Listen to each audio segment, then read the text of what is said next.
Chief election commissioner Rajiv Kumar की सरबराही में इलेक्शन कमीशन की टीम आज से 3 रोजा राजस्थान के दौरे पर। आइंदा असेंबली इंतखाबात की तैयारियों के पेश नजर टीम लेगी रियासत में जायजा।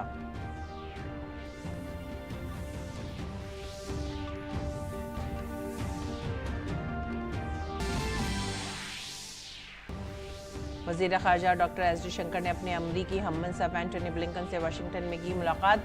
आलमी अहमियत के हामिल कई उमूर पर किया तबादला ख्याल। 2+2 मीटिंग की तैयारियां भी शुरू।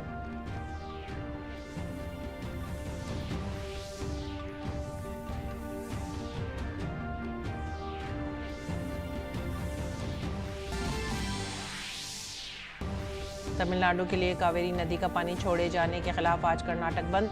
शहरों में दफा 144 नाफिज। स्कूल और तालीमी इदारों में छुट्टी। किसान तंजीमों की हिमायत में उतरे शुमाली बीजेपी और जेडीएस समेत कन्नड़ फिल्म सनत के अदाकार।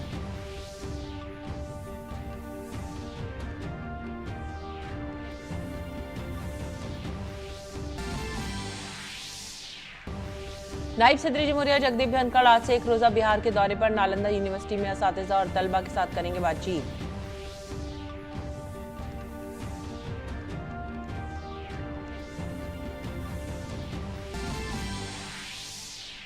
वजीर आजम नरेंद्र मोदी कल करेंगे आकांक्षी ब्लॉक के लिए संकल्प सप्ताह का इफ्तिताह। भारत मंडपम में होने वाले इफ्तिताई प्रोग्राम में मुल्क भर की पंचायतों समेत ब्लॉक सतह के नुमाइंदे करेंगे शिरकत।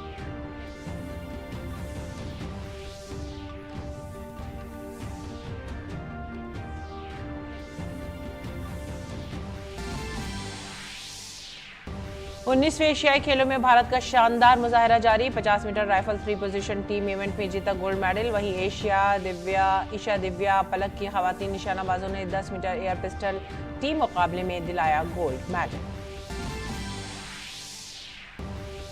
आईसीसी आलमी कप के वार्म अप मुकाबले आज से होंगे शुरू। आलमी कप से पहले टीम इंडिया में हुई बड़ी तब्दीली। भारतीय टीम में अक्षर पटेल की जगह मिली आर अश्विन को जगह।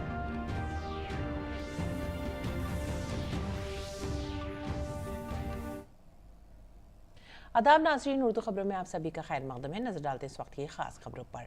नायब सदर जमहूरिया जगदीप धनखड़ आज एक रोजा दौरे पर बिहार जाएंगे। नायब सदर जमहूरिया आज राजगीर में वाक़ई नालंदा यूनिवर्सिटी में असातिज़ा और तलबा से बातचीत भी करेंगे। नायब सदर जमहूरिया बनने के बाद जगदीप धनखड़ का बिहार का ये पहला दौरा है। मुल्क भर में समाज के तमाम तबकात के साथ मुकालमे के प्रोग्राम के एक हिस्से के तौर पर नायब सदर जमहूरिया नालंदा यूनिवर्सिटी के तलबा से बातचीत करेंगे। गुफ्तगू के दौरान 32 ममालिक के तलबा मुख्तलिफ उमूर पर अपने ख्यालात का इजहार करेंगे। इससे कबल अपने दौरे के एक हिस्से के तौर पर नायब सदर जमहूरिया सुबह गया भी जाएंगे। वो गया में जारी दुनिया के मशहूर पितृपक्ष मेले में अपने आबा अजदाद की याद में विष्णुपद मंदिर में पूजा अर्चना भी करेंगे। और वजीर खारजा डॉक्टर एस जयशंकर ने वाशिंगटन डीसी में अमरीकी वजीर खारजा एंटनी ब्लिंकन से मुलाकात की। वजीर खारजा ने मीटिंग पर खुशी का इजहार करते हुए कहा कि मीटिंग के दौरान आलमी तरक्की समेत कई मौज़ूआत पर बातचीत हुई, जिसमें बहुत जल्द होने वाले 2+2 इजलास की तैयारियों पर भी तबादला ख्याल किया गया। दोनों ममालिक के वज़राए आला की इस मुलाकात को आलमी मंजरनामे में बहुत अहम करार दिया जा रहा है।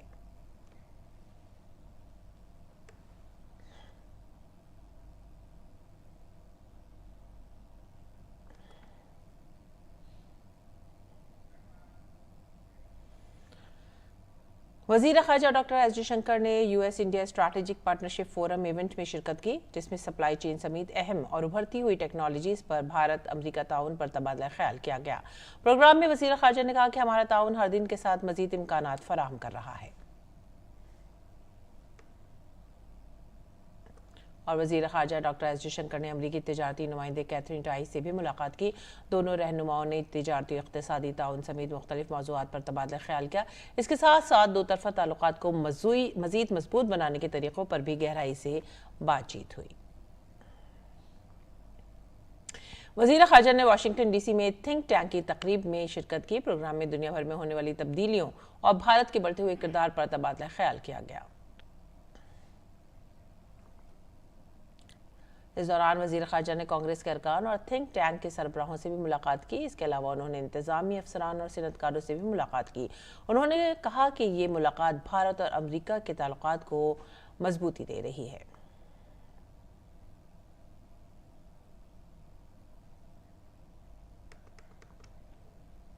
आगे बढ़ेंगे अगली खबर की तरफ। वज़ीर आज़म कल 30 सितंबर को मुल्क में अहम ब्लॉक्स के लिए एक हफ्ता चलने वाले खुसूसी प्रोग्राम संकल्प सप्ताह का इफ्तिताह करेंगे।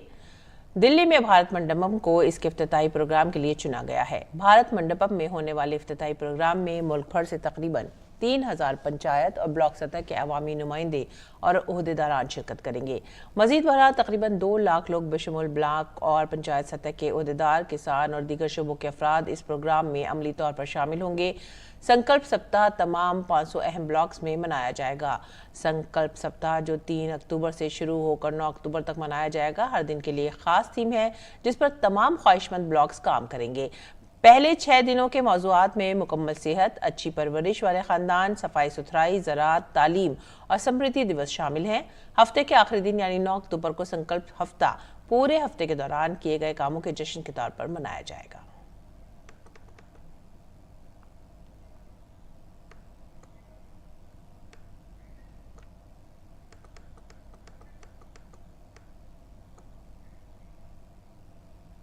और आगे बढ़ते हैं अगली खबर की तरफ। लोकसभा स्पीकर ओम बिरला पार्लियामेंट में गैर मुहज़्ज़ब ज़बान के इस्तेमाल के मामले पर पूरी तरह से हरकत में आ गए हैं। बीजेपी एमपी रमेश भदौरी और बीएसपी एमपी दानिश अली के दरमियान लफ्ज़ी जंग का मामला अब इस्तेकाक कमेटी को भेज दिया गया है। ओम बिरला ने मामला इस्तेकाक कमेटी को सौंप दिया है ताकि दोनों मेंबरान पार्लियामेंट की तरफ से एक दूसरे के खिलाफ की गई शिकायत की जाँच की जा सके। संख्या की कुल सदस्य संख्या के बहुमत द्वारा तथा सभा के उपस्थित और मत देने वाले सदस्यों के कम से कम 2/3 बहुमत द्वारा पारित हुआ। यथा संशोधित विधेयक संविधान के अनुच्छेद 368 के उपबंधों के अनुसार अपेक्षित बहुमत द्वारा पारित हुआ। कौमी तहकीकाती एजेंसी NIA ने थाने में जाली करेंसी मामले में एक दहशतगर्द समेत 4 लोगों के खिलाफ चार्जशीट दाखिल की है। चार्जशीट मुंबई की खुसूसी अदालत में ताज़ीरात हिंद और गैर कानूनी सरगर्मियां रोकथाम एक्ट के मुतालिका दफात के तहत दाखिल की गई थी। NIA के एक तर्जुमान ने कहा है कि नामजद दहशतगर्द जावेद पटेल के अलावा चार्जशीट में शामिल अफराद की शनाख्त रियाज शकीलकर, मोहम्मद फयाज शकीलकर और नासिर चौधरी के तौर पर की गई है। ये सभी मुंबई के रहने वाले हैं। अफसर ने बताया कि फैयाज के खिलाफ आर्म्स एक्ट के तहत भी इल्जाम आयद किए गए हैं। थाने पुलिस ने गुज़िश्ता साल अप्रैल में इस केस में 3 मुल्जिमान के खिलाफ चार्जशीट दाखिल की थी। तर्जुमान ने चार्जशीट के हवाले से कहा कि तहकीकात में यह भी सामने आया है कि फैयाज ने भारत में गैर कानूनी सरगर्मियां करने की साजिश रची थी। अगली खबर कर्नाटक से। तमिलनाडु को कावेरी का पानी छोड़ने के खिलाफ आज रियासत गिर कर्नाटक बंद की कॉल दी गई है। बहुत से स्कूल और कॉलेजों ने छुट्टी का ऐलान कर दिया है और ओला और उबर जैसी कैब खिदमात हड़ताल के साथ यकजहती के तौर पर मुअत्तल रहेंगी। होटल, थिएटर, मॉल सब बंद रहेंगे। रियासत में सिर्फ हंगामी खिदमात ही जारी रहेंगी। कर्नाटक के डायरेक्टर जनरल ऑफ पुलिस और इंस्पेक्टर जनरल आलोक मोहन के मुताबिक किसानों और कन्नड़ हामी तंजीमों की तरफ से दी गई रियासत गिर हड़ताल के पेश नज़र जनूबी कर्नाटक के अजला में पुलिस की भारी नफरी तैनात की गई है। एहतियाती तदाबीर के तौर पर खातिर ख्वाह इंतजाम किए गए हैं। मरकजी हुकूमत ने 6 से ज्यादा रैपिड एक्शन फोर्स कंपनियां रियासत को भेजी हैं। दारुल हुकूमत बेंगलुरु की बात करें तो शहर में आधी रात से दफा 144 नाफिज कर दी गई है। कावेरी नदी का पानी तमिलनाडु को मुंतकिल करने की वजह से कर्नाटक की किसान तंजीमों और कन्नड़ तंजीमों में हुकूमत के खिलाफ नाराजगी है। बीजेपी और JDSP कांग्रेस सियासती हुकूमत के खिलाफ मुसलसल एहतजाज कर रही है। ताहम यह मामला सुप्रीम कोर्ट में भी चल रहा है। आज के बंद को कन्नड़ फिल्म इंडस्ट्री की भी हिमायत हासिल है। इस सब के दरमियान कर्नाटक हुकूमत कह रही है कि इस तरह के मामलात में सियासत नहीं होनी चाहिए।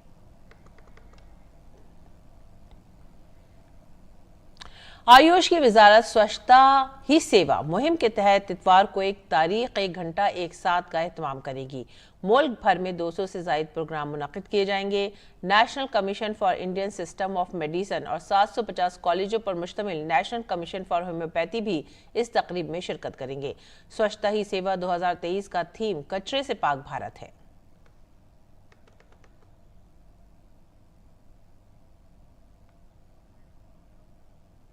राजस्थान में असेंबली इंतखाबात की तैयारियों का जायजा लेने के लिए इलेक्शन कमीशन की एक आला सतही टीम आज जयपुर पहुंच रही है।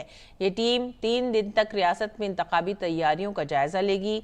Chief election commissioner Rajiv Kumar, election commissioner Anup Chandra Pandey और अरुण गोयल और कमीशन के आला अफसरान यकम अक्टूबर तक जयपुर में ही रहेंगे। इलेक्शन कमीशन की टीम आज तस्लीम शुदा सियासी जमातों के नुमाइंदों से मुलाकात करेगी।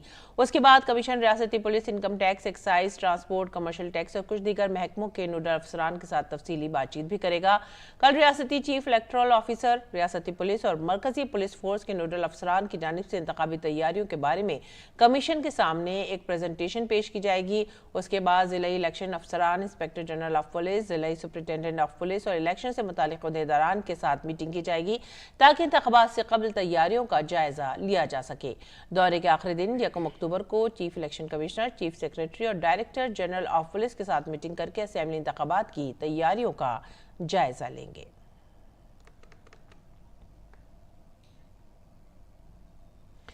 भारत ने दुनिया की 132 मईशतों में इनोवेशन इंडेक्स में अपनी मजबूत गिरफ्त बरकरार रखी है। भारत साल 2023 में ग्लोबल इनोवेशन इंडेक्स में 40वें नंबर पर है। साल 2023 के लिए वर्ल्ड इंटेलेक्चुअल प्रॉपर्टी ऑर्गेनाइजेशन के इंडेक्स में भारत की दर्जाबंदी में 2015 से मुसलसल बेहतरी हो रही है। साल 2015 में भारत की रैंकिंग 81वीं थी, जो 8 सालों में बेहतर होकर 40वें नंबर पर आ गई है। हुकूमत और प्राइवेट सेक्टर में रिसर्च और स्टार्टअप इकोसिस्टम की वजह से इनोवेशन इंडेक्स में बेहतरी आई है।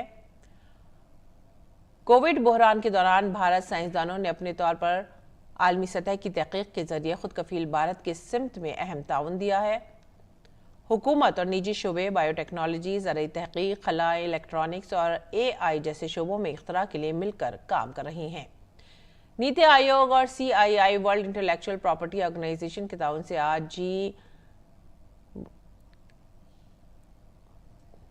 G11 2023 लॉन्च करेगा।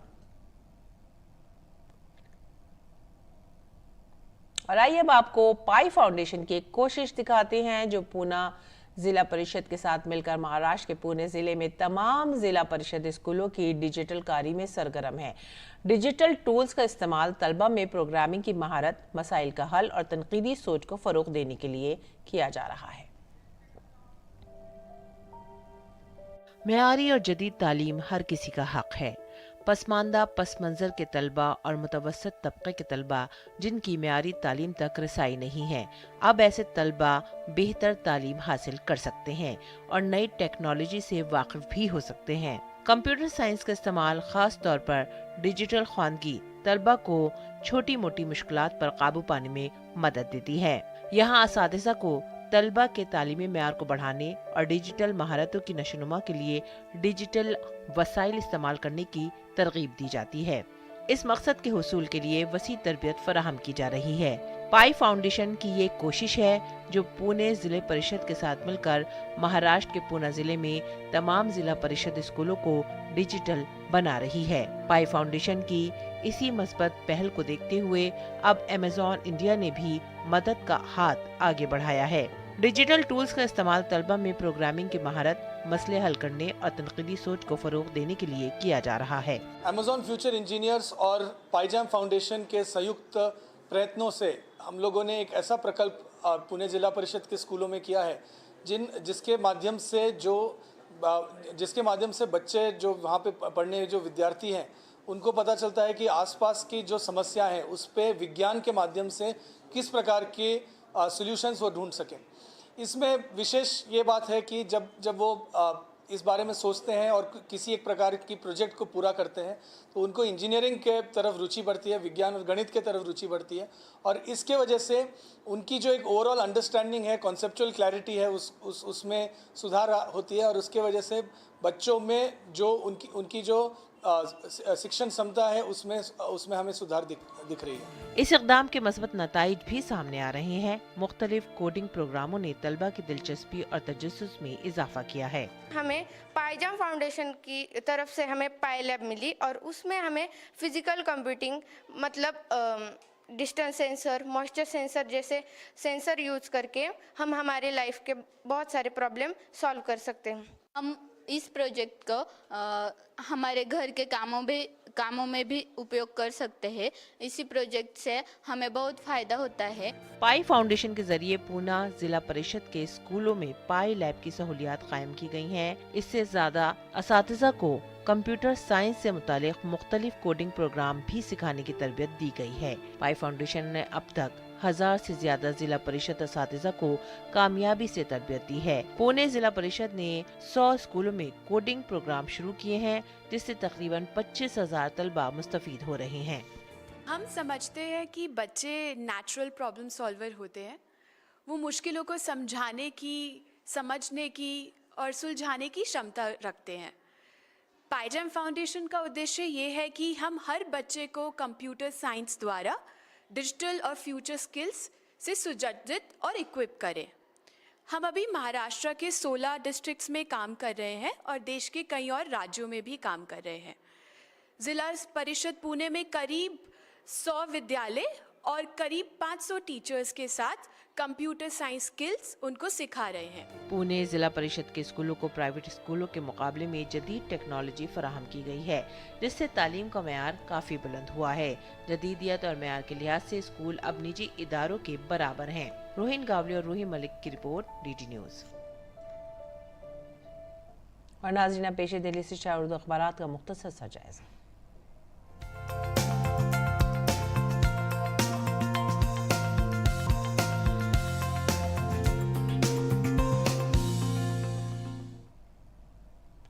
उर्दू अखबारात के मुख्तसर से जायज़े में जो पहली सुर्खी हमने ली है वो है रोज़नामा हमारे समाज से सब्ज़ इनकलाब के बानी अजीम ज़राई साइंसदान MS स्वामीनाथन का इंतकाल। और इस सुर्खी के बाद जो अगली सुर्खी है वो है शहरी कचरे का इस्तेमाल सड़क की तामीर के लिए किया जाएगा, नितिन गडकरी का बयान। उसके बाद भी हमारे समाज की अगली सुर्खी है और ये है JP नड्डा और अमित शाह ने जयपुर में BJP लीडरों के साथ मीटिंग की। उसके बाद रुख करेंगे इनकलाब का। मनसुख मांडविया ने कैंसर बेदारी मुहिम की शुरुआत की है। और उसके बाद जो अगली सुर्खी है वो है कई रियासतों में डेंगू के मामलात में लगातार इजाफा जारी है और इसी सिलसिले में अलर्ट जारी किया गया है। अगली सुर्खी, पार्लियामेंट में बदकलामी का मामला इस्तिकाक कमेटी को भेज दिया गया है। और उसके बाद जो सुर्खी ली है वो ज्ञानवापी मस्जिद से मुतालिक है। ज्ञानवापी सर्वे पर रोक के लिए अंजुमन इंतजामिया मसाजिद की अर्जी को मुस्तरद कर दिया गया है। सर्वे में पाई गई अशिया को महफूज रखने से मुतालिक फैसला बरकरार। और उसके बाद के जो हम सुर्खी ले रहे हैं तो ये थे उर्दू अखबारात और इनका मुख्तसर सुर्खियों का जायज़ा। और अब आगे बढ़ेंगे बैनुल अक़वामी खबरों की तरफ। इस वक्त अमेरिका में शटडाउन यानी तातुल का खतरा मंडला रहा है। अगर 30 सितंबर की निस्फ शब तक डेमोक्रेट्स और रिपब्लिकन्स के दरमियान खलील मुद्दती अखराजात के बिल पर कोई मुआहदा तय नहीं होता है तो अमेरिका में शटडाउन नाफिज कर दिया जाएगा। अमेरिकी हुकूमत में शटडाउन एक ऐसी सूरत हाल है जब हुकूमत एजेंसी और हुकूमती कार्रवाइयों को मुनासिब फंड फराहम करने से कासिर है। इस दौरान अमरीकी सेनेट ने मुख्तसर मुद्दत के अखराजात के बिल को पेश किया है, जिसमें यूक्रेन के लिए 6 अरब अमरीकी डॉलर और अमरीका में कुदरती आफात से निमटने के लिए 6 अरब अमरीकी डॉलर फराहम किए जाएंगे। अमरीकी ऐवानी नुमाइंदगान के स्पीकर केविन मैकार्थी ने कहा है कि हुकूमत का शटडाउन तकरीबन तय लगता है। इस दौरान ऐवान ने सालाना अखराजात के 4 बिलों पर वोट भी दिया है जो मुख्तलिफ एजेंसियों को फंड देते हैं। उन्होंने इस उम्मीद पर वोट दिया कि ये रिपब्लिकन्स को ऐवान की तैयार करदा तसलसल के करारदाद की हिमायत करने पर मजबूर करेगा। वहीं हाउस के स्पीकर केविन मैकार्थी ने शटडाउन को रोकने के मंसूबे पर सेनेट के अखराजात के बिल को मुस्तरद कर दिया है। और इस दौरान अमरीकी सदर जो बाइडन ने इंतहा पसंद MAGA के हामियों को जमहूरियत के लिए खतरा करार दिया है। उन्होंने कहा है कि इसकी एक मिसाल ट्रंप की तरफ से 6 जनवरी 2021 को अमरीकी कैपिटल पर हमला है। बाइडन ने अपने खिताब में 2008 के आखिर में रिपब्लिकन सदारती उम्मीदवार जॉन मैकेन की विरासत का भी तस्करा किया। बाइडन और मैकेन गहरे सियासी इख्तलाफात के बावजूद भी दोस्त हैं। फ्रांसीसी वजीर दिफा सेबेस्टियन लेकरॉन ने कीव में यूक्रेन के सदर व्लादिमीर ज़ेलेंस्की से मुलाकात की। मुलाकात के दौरान दोनों रहनुमाओं ने मुश्तरका हथियारों की तैयारी और मौसम सरमा से कबल यूक्रेन से मुतालिक फ़िज़ाई दिफा को मजबूत बनाने पर तबादला ख्याल किया। ज़ेलेंस्की ने कहा कि फ़ौजी इमदाद पर फ्रांसीसी सदर एमेन्युअल मैक्रों के वो शुक्रगुजार हैं। ज़ेलेंस्की ने तैयार शिकन मिसाइल सिस्टम खुदकार तोपखाने की इकाइयों और स्कैल्प क्रूजर मिसाइल्स की फराहमी के लिए खुसूसी तौर पर भी शुक्रिया अदा किया। और स्वीडन के वजीर आजम उल्फ क्रिस्टरसन ने बड़े पैमाने पर तशद्दुद को रोकने के लिए मुसल्लह अफवाज के सरबराह और पुलिस कमिश्नर को तलब किया है।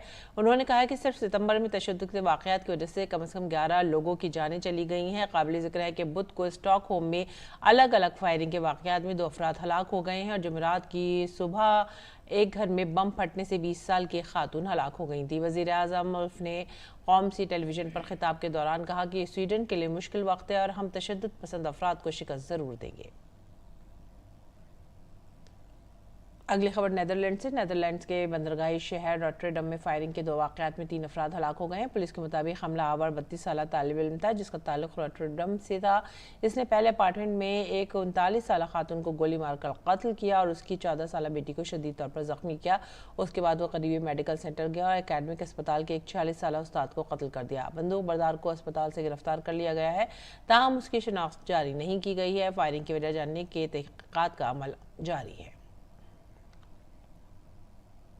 खबरें खेल के मैदान से। चीन के शहर हांगझो में मुनक़िद होने वाली 19वीं एशियाई खेलों में भारतीय खिलाड़ियों से आज टेनिस और स्क्वाश में तमगे जीतने की उम्मीद की जाएगी। अब तक खेले गए मैचों में भारत की कारकर्दगी काफ़ी अच्छी रही है। अब तक खेले गए मुकाबलों में भारत ने 6 तलाई तमगों समेत 25 तमगे जीतने में कामयाबी हासिल कर ली है। बात करते हैं क्रिकेट की। आईसीसी क्रिकेट वर्ल्ड कप 2023 के वार्म अप मैच आज से शुरू होंगे। टूर्नामेंट में हिस्सा लेने वाली कुल 10 टीमें दो वार्म अप मैच खेलेंगी। वार्म अप मैच इसके पहले रोज आज 3 मैच होंगे। बांग्लादेश और श्रीलंका की टीमें गुवाहाटी में आमने सामने होंगी। जनूबी अफ्रीकी टीम अपने पहले वार्म अप मैच में अफगानिस्तान से टकराएगी। आज तीसरा वार्म अप मैच न्यूजीलैंड और पाकिस्तान के दरमियान खेला जाएगा। भारतीय टीम अपना पहला वार्म अप मैच 30 सितंबर को और दूसरा वार्म अप मैच 3 अक्टूबर को खेलेगी। वनडे वर्ल्ड कप 2023 के लिए भारतीय टीम में एक बड़ी तब्दीली की गई है। इस बावकार टूर्नामेंट के लिए आर अश्विन को जख्मी अक्षर पटेल की जगह भारतीय टीम में शामिल किया गया था। आर अश्विन ने हाल ही में ऑस्ट्रेलिया के खिलाफ 3 मैचों की वनडे सीरीज में शानदार कारकर्दगी का मुजाहरा किया और ये माना जा रहा है कि वो भारतीय सरजमीन पर होने वाले इस वर्ल्ड कप में काफ़ी बाअसर साबित हो सकते हैं। और आज योग सूत्र की सीरीज में वज्रासन देखेंगे और इसके तमाम फ़ायदे भी जानेंगे। इसके अलावा आज के योग सूत्र में आप आचार्य प्रतिष्ठा से वायु मुद्रा के बारे में भी जानेंगे।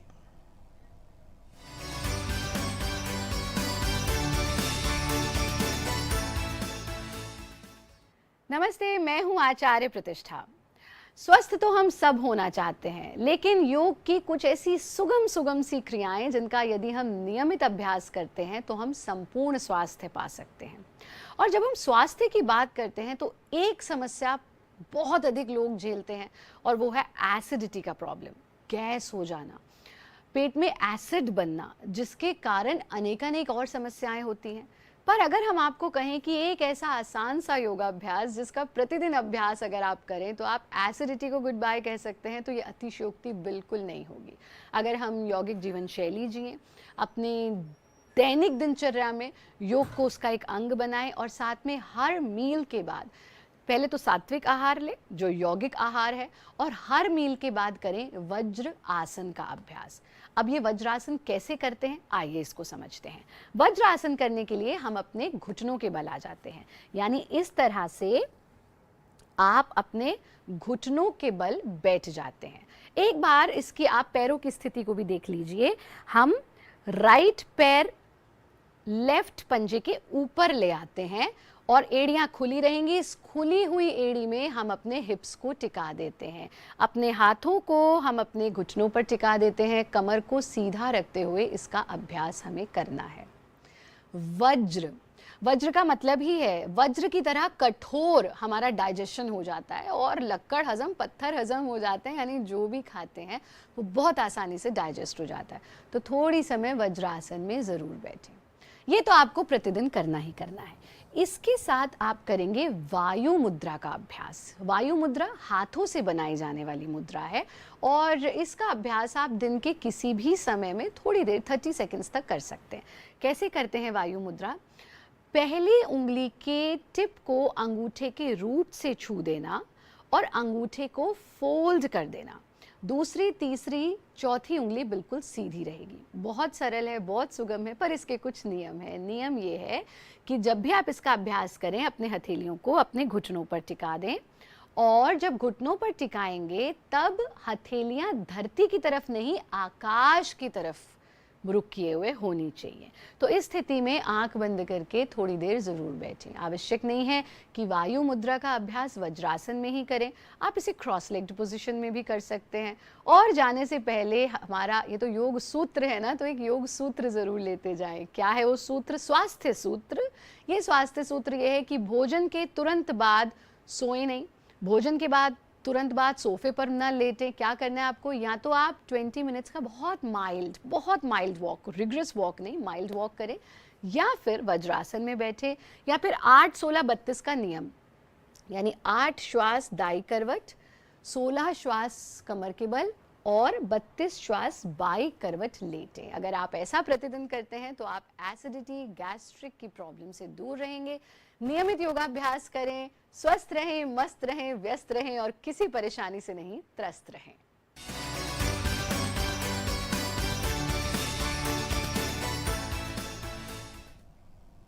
और आइए अब नजर डालते हैं मौसम के हाल पर।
और इसी के साथ ही आप हमारी पूरी टीम को दीजिए इजाजत।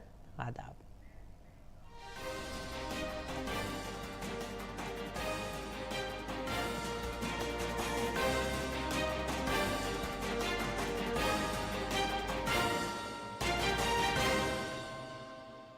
फेरों के लिए खड़े हो जाइए।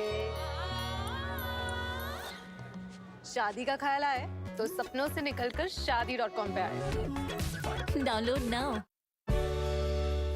हमारे आज के प्रोग्राम में बात होगी आरबीआई बॉन्ड्स हाई